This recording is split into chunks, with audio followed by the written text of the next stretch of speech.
Boa noite, jovens da nossa igreja e também aqueles que estão participando conosco dessa live, desse momento que vamos estar estudando a Palavra de Deus. Estaremos hoje na nossa igreja presbiteriana de Rolândia, às 8 horas para o culto dos jovens, mas como estamos impossibilitados por esse momento de isolamento social, estamos agora transmitindo esse estudo da Palavra do Senhor. Quero começar com uma oração, vamos orar. Senhor Deus amado, nós queremos colocar diante de Ti a nossa vida. Pai amado, nós queremos pedir a Tua bênção sobre nós. Coloca a vida de cada jovem que está agora ligado para participar desse estudo. Cada pessoa também que está agora se conectando conosco, Pai amado. Venha abençoar cada coração. Eu te peço, Pai, pela Tua palavra, que nós vamos estar meditando nela em várias partes do livro de Provérbios. Eu te clamo, Pai, que o Senhor venha tocar o nosso coração e nos aplicar essa palavra para que possamos viver segundo a Tua vontade. E também pedimos pela nossa vida, pelo nosso país, que o Senhor coloque a Tua mão sobre esse momento, Pai amado, para que a Tua obra seja feita, abençoe, curando, Pai amado, livrando pessoas das enfermidades e dando, Senhor Deus amado, uma experiência real com o Senhor. Nós entregamos tudo nas Tuas mãos em nome de Jesus. Amém. Queridos, o estudo de hoje, na sequência de Provérbios, é o terceiro estudo e vamos falar hoje sobre o uso da língua, bênção ou maldição. A palavra nos mostra que a língua é um importante órgão do nosso corpo. Ele tem um papel fundamental, nos dar a comunicação, mas pode ser usado para o bem ou para o mal. Podemos usá-lo como um instrumento de bênção ou como um instrumento de maldição. A palavra de Deus nos mostra que Deus quer nos controlar. Aquele que tem um coração transformado, aquele que tem um coração voltado para Deus, vai aprender sempre a viver de uma maneira agradável ao Senhor e vai aprender a usar bem a sua língua. É o que nós esperamos hoje para cada um de nós. Sejamos pessoas transformadas pela palavra e possamos ter um coração sábio para podermos usar bem a nossa língua. Então, pensando na língua como instrumento de bênção, eu quero pensar em algumas palavras de Provérbios, palavras dos sábios, palavras do sábio, nós como pessoas sábias, sendo usados como instrumentos para o bem. De que maneira podemos ter palavras abençoadas? Algumas palavras, alguns tipos de palavras que podemos soltar da nossa boca e da nossa língua. Primeiro, palavras disciplinadas. As palavras que as palavras que falamos procedem do coração.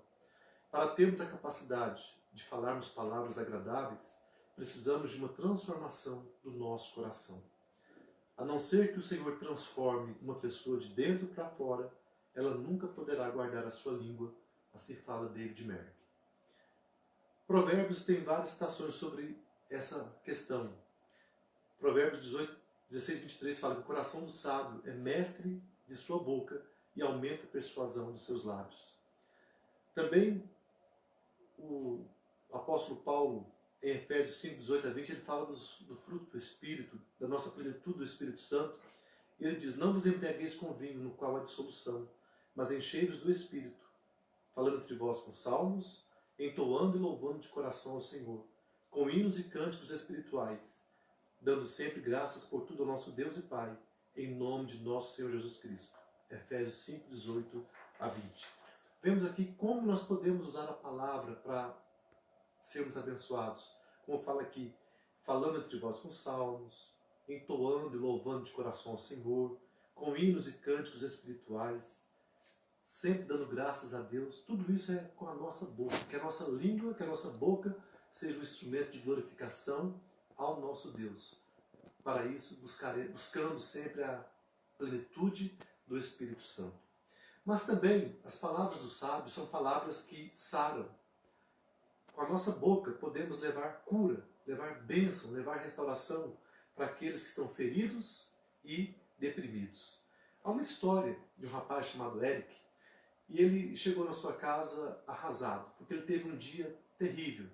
Desde cedo ele começou com problemas, chegou atrasado na escola, esqueceu o uniforme de educação física, foi mal na prova, foi usado como exemplo pela professora, acabou sendo um motivo de riso e tudo dando errado na sua vida.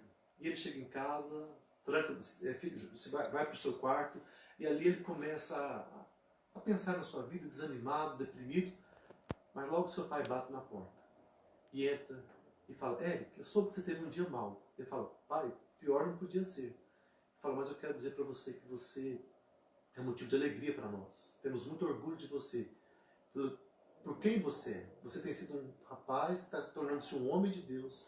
Você tem dedicado a sua vida para servir a Deus e nós nos orgulhamos de você. Você está crescendo. Problemas aparecem, mas você é uma bênção. Aí ele falou: pai, valeu, pai, que bom que o senhor fala isso. Eu falei: meu filho, vamos então tomar um sorvetinho, vamos sair. Que tal? Ele falou: tá na hora, vamos embora. E aí, aquelas palavras do pai deram ânimo, deram renovação, curaram o coração daquele rapaz. Nós temos esse poder em nossas mãos, em nossa boca, em nossa língua. Podemos falar palavras que abençoam, como também falar palavras que não abençoam. A palavra de Deus em Provérbios 18, 21 fala que a morte e a vida estão no poder da língua. O que bem a utiliza come do seu fruto. Provérbios 10, 11. A língua serena é árvore de vida, mas a perversa quebranta o espírito. Provérbios, esse foi 15, 4. Também Provérbios 16, 24. Palavras agradáveis são como favo de mel, doces para a alma e medicina para o corpo. Então você hoje, nós jovens, cada um que está ouvindo essa palavra, você pode pensar em alguém que está precisando de encorajamento. E nesses dias de isolamento social, quantas pessoas estão precisando de uma palavra de ânimo? Então faça isso, ligue, manda uma mensagem, manda um bilhete, escreva para alguém, leve uma palavra de cura, de restauração. Você pode ser um instrumento para dar alegria e renovação para aquela vida. Também nossas palavras, as palavras dos sábios, podem ser palavras poderosas. Então, conforme Provérbios, nossas palavras têm poder incrível para dar vida ou morte. Podem ser placas sinalizando o caminho para a vida eterna ou podem encaminhar pessoas direto para o inferno. Provérbios 13, 14 fala que o ensino do sábio é fonte de vida para que se evitem os laços da morte.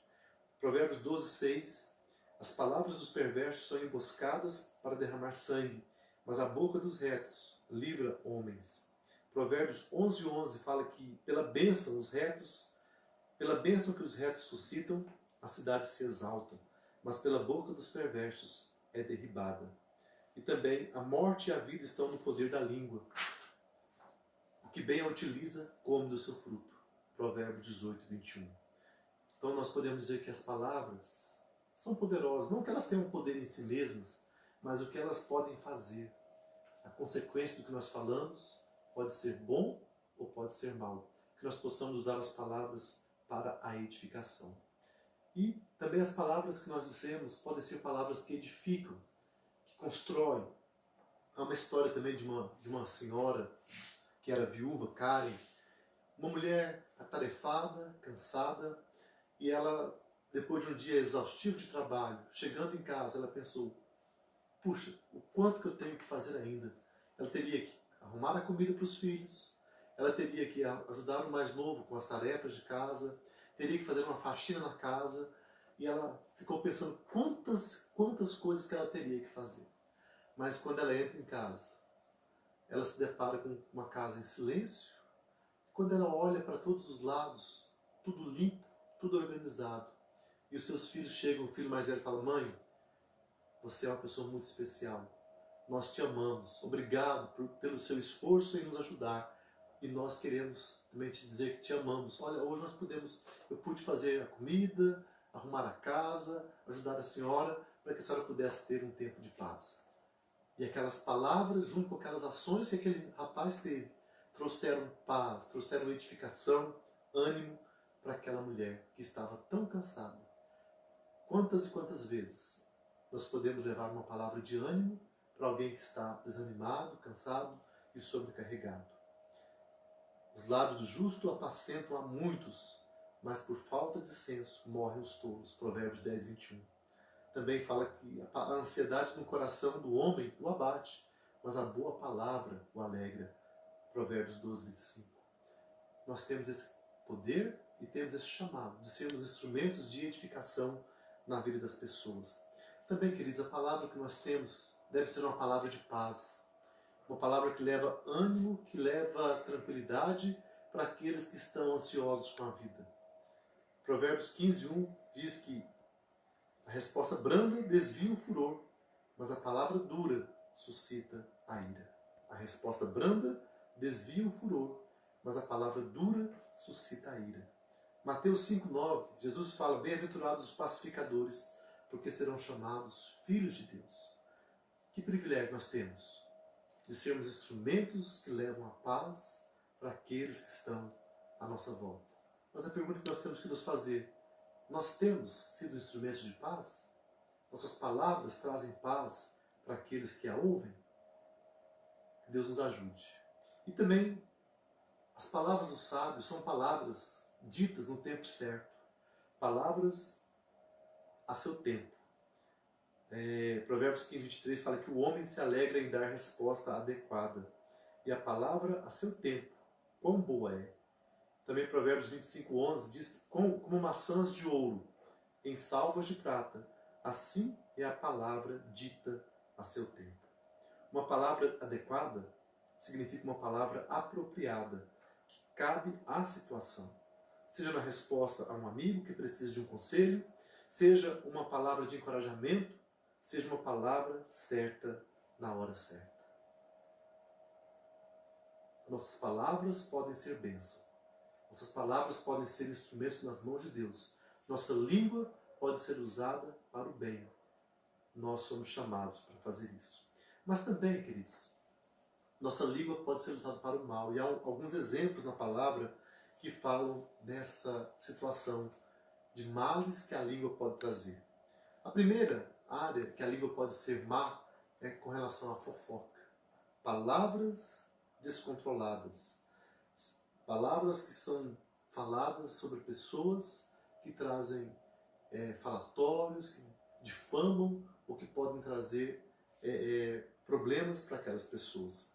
Provérbios 6:16-19 fala o seguinte: 6 coisas o Senhor aborrece, e a 7ª a sua alma abomina.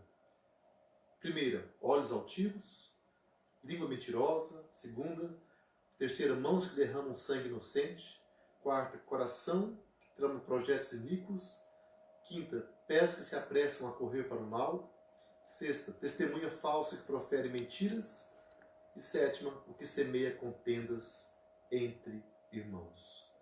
O último pecado imperdoável é justamente a fofoca. Aquele que semeia contendas entre os irmãos. Das muitas causas de contendas, podemos identificar a fofoca como uma das principais. Essa é uma verdade.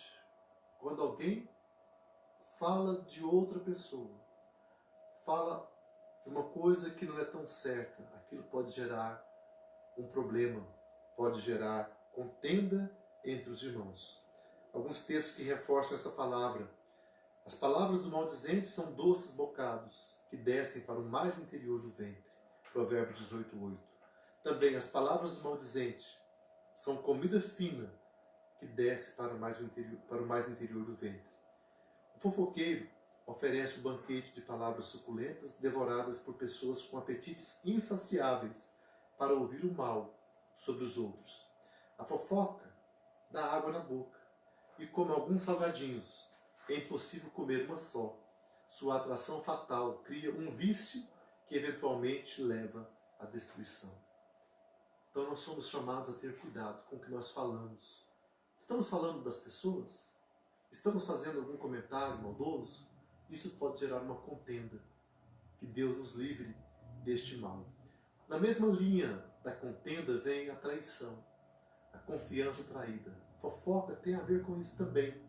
Via de regra, a fofoca leva à quebra da confiança de alguém. O fofoqueiro tem prazer em disseminar segredos compartilhados por alguém que confiou e contou algo sério da sua vida na esperança de ser ajudado. No contexto da igreja, há um perigo muito grande quando compartilhamos pedidos de oração, pois se abrirmos sobre nossa vida com alguém irresponsável, podemos ter nossa vida exposta de modo constrangedor. Então que nós possamos ter esse cuidado. Se alguém abriu, compartilhou com você uma situação pessoal, particular, não torne isso um assunto para você levar para outras pessoas. A não ser que aquela pessoa autorizou você a compartilhar com os irmãos da igreja. Se não, ore você e espere que aquela própria pessoa conte para outras pessoas e ela compartilhe o seu pedido de oração. Temos que zelar, cuidar uns dos outros. Mas quando alguém trai a confiança, isso é um triste mal. Quantas pessoas já foram traídas? Quantas pessoas já contaram algum segredo que não era para ser exposto e foi colocado em público e gerou constrangimento, tristeza? Isso é muito ruim. Nós somos chamados então a ajudar, a ser instrumentos de paz. Então, se você já foi traído por alguém, como foi seu sentimento? Será que você já fez isso também com outra pessoa? Será que nós já temos sido instrumentos de traição? Temos traído a confiança de alguém? Vamos clamar a Deus que Ele nos ajude. Cada área que nós tratamos aqui nos desafia a pensar: como que eu estou vivendo? Se nós estamos falhando como jovens, como pessoas que amam a Deus, se nós temos deixado a desejar, se temos traído a confiança de alguém, nós podemos clamar pelo perdão de Deus e clamar para que Ele nos ajude. O texto de Provérbios tem algumas coisas a dizer. Por exemplo, o mexeriqueiro descobre o segredo, mas o fiel de espírito o encobre. Provérbios 11, 13. Paulo também fala em Filipenses 4:8. Finalmente, irmãos, tudo que é verdadeiro, tudo que é respeitável, tudo que é justo, tudo que é puro, tudo que é amável, tudo que é de boa fama, se alguma virtude há e se algum louvor existe, seja isso que ocupe o vosso pensamento.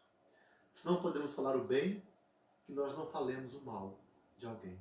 Que nós sejamos fiéis, que nós possamos ter palavras que vão abençoar, que nosso coração seja cheio de coisas boas, amáveis, justas, para que possamos assim compartilhar coisas boas com outras pessoas.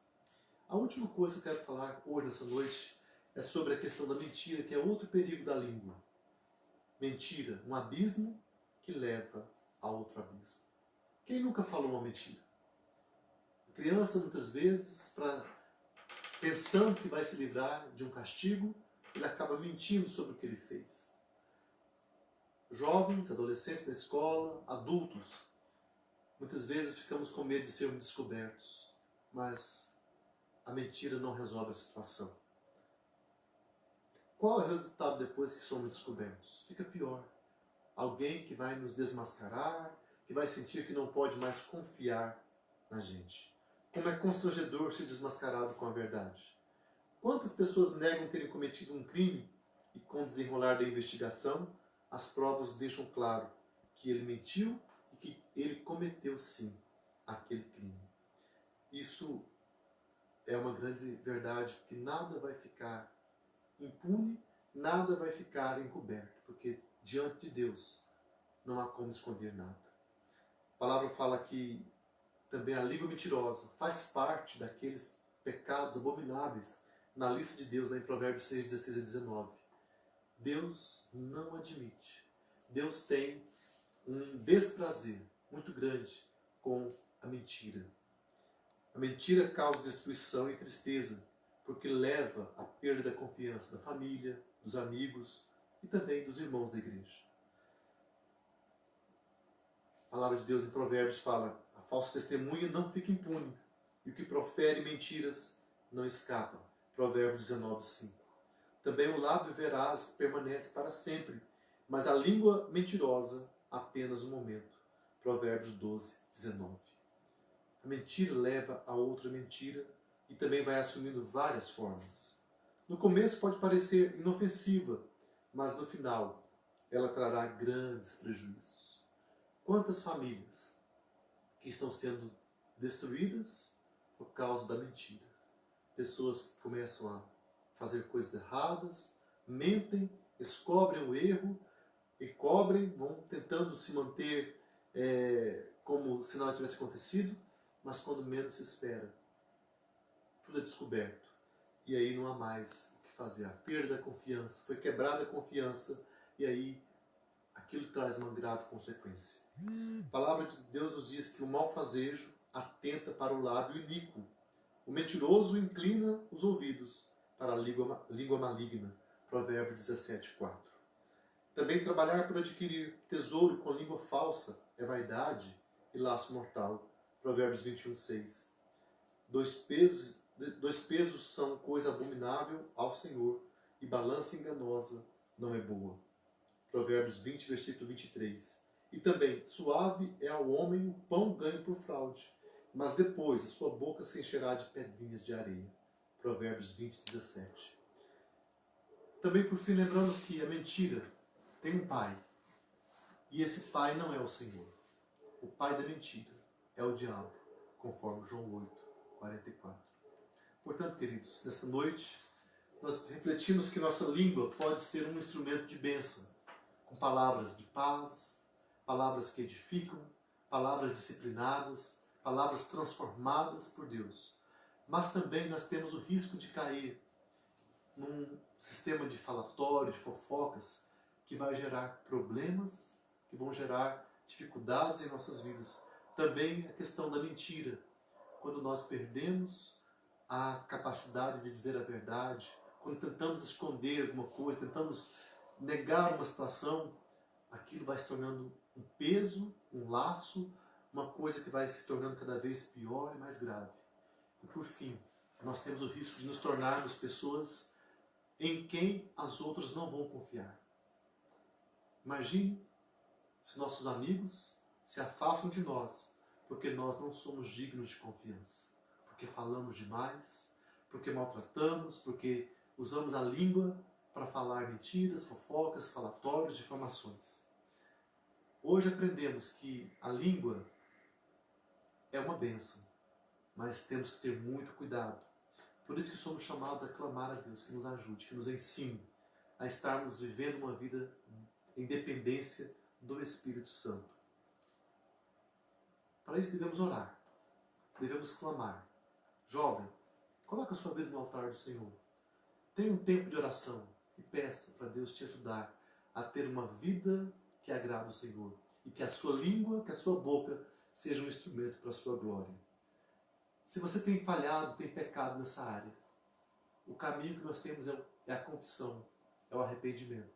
Então confesse seus pecados ao Senhor, peça perdão e faça um propósito de ter uma vida nova, uma vida que vai agradar o Senhor cada dia mais. Certamente, nossa vida será muito melhor. Poderemos ter relacionamentos restaurados. Poderemos evitar que haja problemas maiores em nossas vidas. Poderemos ter uma vida construída com alegria, com paz, com amor. É o que eu espero para todos nós. Que Deus nos abençoe. Que nossa língua seja um instrumento, não de maldição, mas um instrumento de bênção para a glória do Senhor. Deus abençoe a todos. Obrigado a todos pela atenção, por estarem juntos conosco nessa noite e que possamos continuar juntos cada dia mais. Amanhã, lembramos que às 7 da manhã, aliás, a partir do momento que acordarmos, até o meio-dia, até a hora do almoço, estamos convidados, desafiados para o jejum em favor do nosso país, por causa dessa enfermidade, da Covid-19 e por todas as situações que estão à nossa volta, para que Deus venha agir abençoando o nosso país. E à noite teremos a transmissão ao vivo, às 7 horas, da pregação da palavra. Esperamos que os irmãos todos estejam conectados e possamos juntos nos reunir para ouvir a palavra do Senhor. Deus abençoe a todos. Boa noite, queridos.